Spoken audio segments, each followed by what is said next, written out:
ગુજરાત વિધાનસભા ચૂંટણી 2022માં ભારતીય જનતા પાર્ટીએ શાનદાર પ્રદર્શન કર્યું હતું।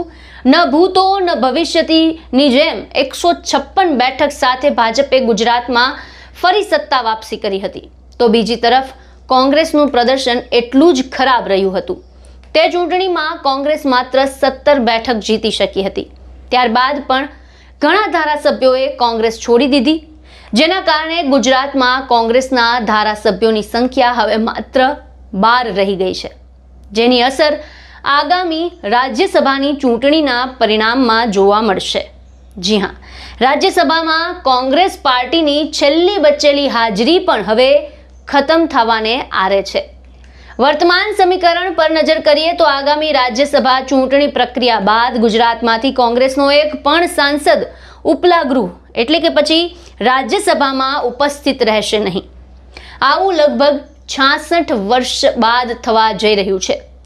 અત્યારે રાજ્યસભામાં ગુજરાતમાંથી કોંગ્રેસના એકમાત્ર સાંસદ શક્તિસિંહ ગોહિલ છે। કોંગ્રેસના સાંસદ શક્તિસિંહ ગોહિલનો કાર્યકાળ 21 જૂને પૂરો થઈ રહ્યો છે। તેની સાથે જ ગુજરાતમાંથી રાજ્યસભામાં કોંગ્રેસની છેલ્લી બેઠક પણ ખાલી થઈ જશે।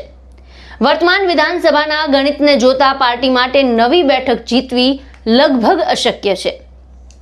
વાસ્તવમાં કોંગ્રેસ પાસે હવે રાજ્યમાં માત્ર 12 ધારાસભ્યો જ છે। આવી સ્થિતિમાં રાજ્યસભાની ચારેય બેઠક પર ભાજપની જીત લગભગ નિશ્ચિત માનવામાં આવી રહી છે।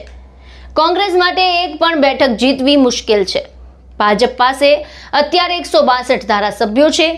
રાજ્યસભાની ચૂંટણીમાં 4 બેઠકો જીતવા માટે અંદાજે 144 મતની જરૂર પડશે અને ભાજપ આ આંકડો આરામથી પાર કરી શકે છે, કારણ કે ગુજરાત વિધાનસભામાં ભાજપ પાસે 160 થી વધુ ધારાસભ્યોનું સંખ્યાબળ છે। આવી સ્થિતિમાં કોંગ્રેસ, આમ આદમી પાર્ટી, સમાજવાદી પાર્ટી અને અપક્ષ ધારાસભ્યોની સંખ્યા ચૂંટણી પરિણામો પર કોઈ ખાસ અસર પાડતું દેખાતું નથી। આ ચારેય બેઠકો પર ચૂંટણી થવાની છે, જેમાં ભાજપના સાંસદ નરહરી અમીન, રામ મોકરિયા અને રમીલાબેન બારાની બેઠક પણ સામેલ છે। ચોથી બેઠક કોંગ્રેસના શક્તિસિંહ ગોહિલની છે। આ તમામ સાંસદોનો કાર્યકાળ પૂરો થવા જઈ રહ્યો છે। ત્યારબાદ આ બેઠકો માટે ચૂંટણી યોજાશે। મીડિયા રિપોર્ટ્સ અનુસાર મે-જૂનમાં દેશભરના વિવિધ રાજ્યોમાં રાજ્યસભાની 26 બેઠક માટે ચૂંટણી યોજાનાર છે, પરંતુ એક સમયે જે કોંગ્રેસ ભારતની મુખ્ય પાર્ટી હતી, ગુજરાત સહિત દેશમાં જેનો ડંકો વાગતો હતો, એ કોંગ્રેસના હવે 66 વર્ષમાં પહેલીવાર ગુજરાતથી રાજ્યસભાના એક પણ સાંસદ નહીં હોય। આ સમગ્ર મુદ્દાને લઈને આપનું શું કહેવું છે? આપના શું વિચાર છે? આપના મંતવ્ય અમને કમેન્ટ બોક્સમાં જણાવો અને અમારી ચેનલને લાઇક, શેર, સબસ્ક્રાઇબ કરવાનું ભૂલશો નહીં।